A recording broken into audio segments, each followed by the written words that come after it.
Prabowo yakin Indonesia bebas dari kemiskinan sebelum 2045. Kapal JKW Mahakam dan Dewi Iriana picu polemik. Bahlil tegaskan Jokowi tak terlibat. Bareskrim selidiki dugaan pidana di balik izin tambang nikel Raja Ampat. Kejagung usut sosok kuasa pengguna anggaran proyek Chromebook Kemendikbud. Kluivert bongkar kesalahan fatal timnas Indonesia dibantai Jepang 0-6. Parlemen Israel voting bubarkan koalisi pemerintahan Netanyahu. Amerika Serikat dituding turut campur. Viral, kades bergaya Yakuza, ubah desa di Banjarnegara jadi lumbung miliaran rupiah. Bersama saya, Muhammad Soekardi, dan inilah berita-berita headline iNews ID hari ini. Presiden Prabowo Subianto meyakini Indonesia bisa bebas dari kemiskinan sebelum tahun 2045. Prabowo menyebut hal itu bukan sekedar harapan, tetapi tekad pribadi dan komitmennya selama memimpin Indonesia.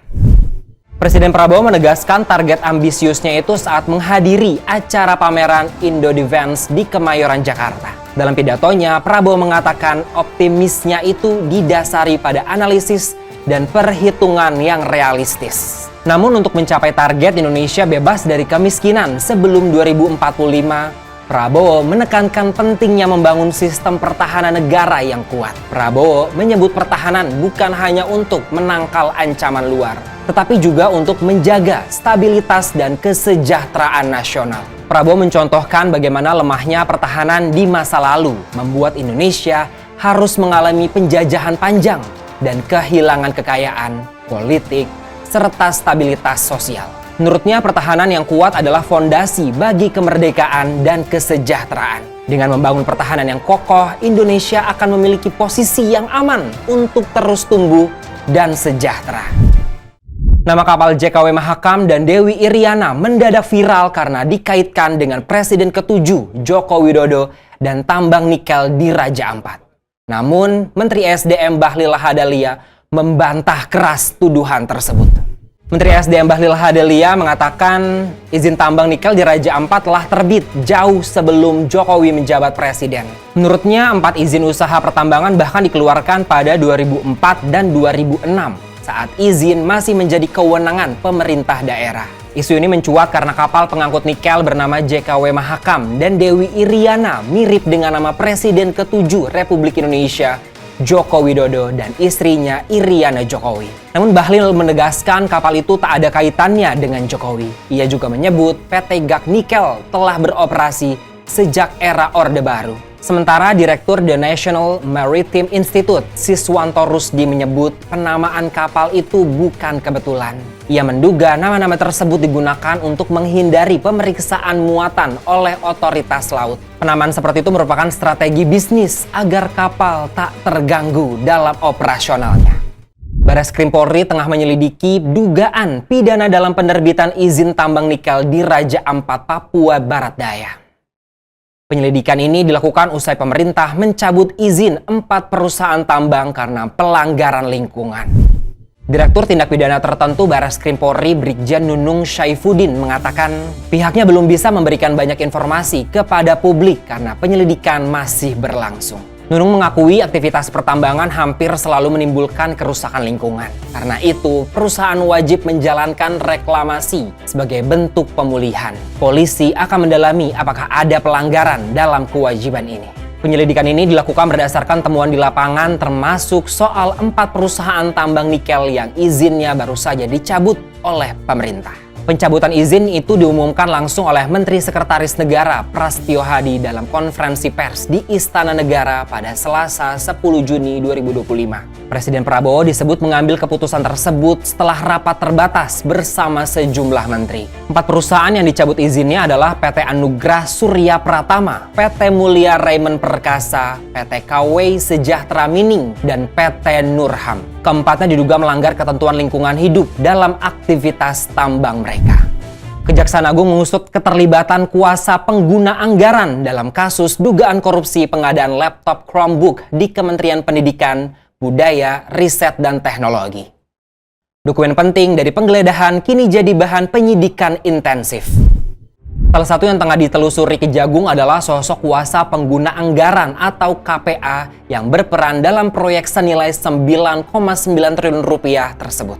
Kepala Pusat Penerangan Hukum Kejagung Harli Siregar mengatakan, dokumen-dokumen hasil penggeledahan di 3 lokasi kini tengah diteliti, termasuk untuk mengidentifikasi siapa KPA yang terlibat. Pengadaan laptop ini awalnya dirancang sebagai bantuan teknologi, informasi, dan komunikasi untuk mendukung asesmen kompetensi minimal di sekolah. Namun penggunaan OS Chrome pada Chromebook menimbulkan kendala teknis, terutama karena terbatasnya akses internet di sejumlah daerah. Uji coba yang pernah dilakukan oleh Pustekom Kemendikbudristek pada 2018 hingga 2019 sempat merekomendasikan penggunaan OS Windows. Tapi anehnya rekomendasi itu diganti dengan kajian baru yang tetap mengusung OS Chrome. Kejagung menduga perubahan ini tidak didasarkan pada kebutuhan real, melainkan ada motif lain yang kini tengah diusut. Penyidikan resmi atas kasus ini dimulai sejak 20 Mei 2025. Hingga kini proses masih terus berjalan untuk mengungkap siapa saja yang bertanggung jawab dalam proyek pengadaan laptop Chromebook senilai 9,9 triliun rupiah tersebut. Sementara itu, mantan Mendikbudristek Nadiem Makarim dalam konferensi pers mengaku terkejut pengadaan laptop Chromebook diusut Kejagung. Ia mengklaim sejak awal sudah melibatkan jaksa untuk mengawal proses pengadaan dan meyakini seluruh prosedur telah sesuai aturan. Kekalahan telak 0-6 dari Jepang menjadi pukulan keras bagi timnas Indonesia. Pelatih Patrick Kluivert pun buka-bukaan soal kesalahan fatal yang membuat Garuda tak berkutik. Timnas Indonesia dipermalukan Jepang dalam laga terakhir Grup C putaran ketiga kualifikasi Piala Dunia 2026 zona Asia. Bertanding di Suita City Stadium, Osaka pada Selasa 10 Juni 2025, skuad Garuda tak kuasa menahan gempuran tuan rumah dan kalah dengan skor mencolok 0-6. Pelatih Patrick Kluivert dalam konferensi pers usai pertandingan tak menutupi betapa jauhnya kualitas Indonesia dibanding tim-tim papan atas Asia. Ia menilai salah satu kesalahan terbesar adalah kurangnya respect terhadap kualitas lawan, apalagi sekelas Jepang. Dalam laga tersebut, 6 gol Jepang dicetak oleh Daichi Kamada, Takefusa Kubo, Roya Morishita, Sutoma Chino, dan Mao Hosoya. Sepanjang pertandingan, Indonesia bahkan tak mampu melepaskan satu pun tembakan ke arah gawang. Kluivert juga menyoroti lemahnya daya serang timnas Indonesia. Menurutnya, lini depan kurang tajam dan minim kreativitas. Ia berjanji akan lebih fokus meningkatkan kemampuan ofensif dalam laga-laga mendatang. Meski begitu, sang pelatih tetap memberikan apresiasi pada lini tengah dan pertahanan yang dinilainya mulai menunjukkan struktur permainan yang bisa dikembangkan. Ia optimistis masih ada fondasi yang bisa dibangun untuk masa depan di timnas Indonesia. Kekalahan dari Jepang tak serta-merta mengakhiri perjalanan Garuda. Indonesia masih berpeluang lolos ke babak keempat kualifikasi. Namun evaluasi menyeluruh wajib dilakukan demi mewujudkan ambisi tampil di panggung dunia. Parlemen Israel menggelar pemungutan suara untuk membubarkan pemerintahan Perdana Menteri Benjamin Netanyahu. Isu ini makin panas setelah muncul dugaan Amerika Serikat ikut campur dengan mendukung kubu oposisi.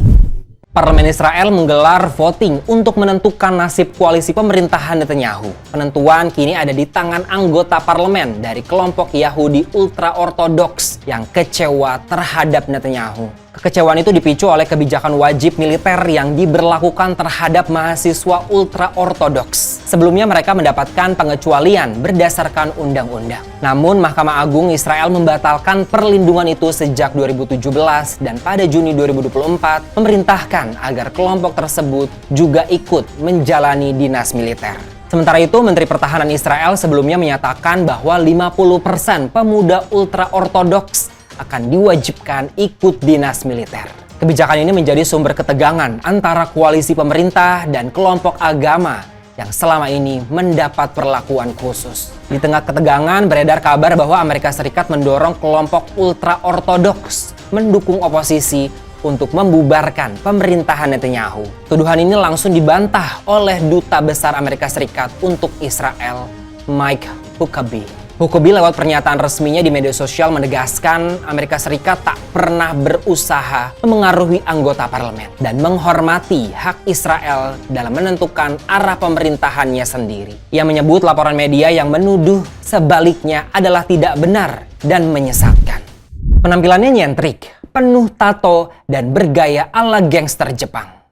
Namun siapa sangka Hoho Alkaf, kepala desa Purwasaba, Banjarnegara, justru sukses membawa desanya jadi pusat ekonomi produktif dengan omset miliaran rupiah.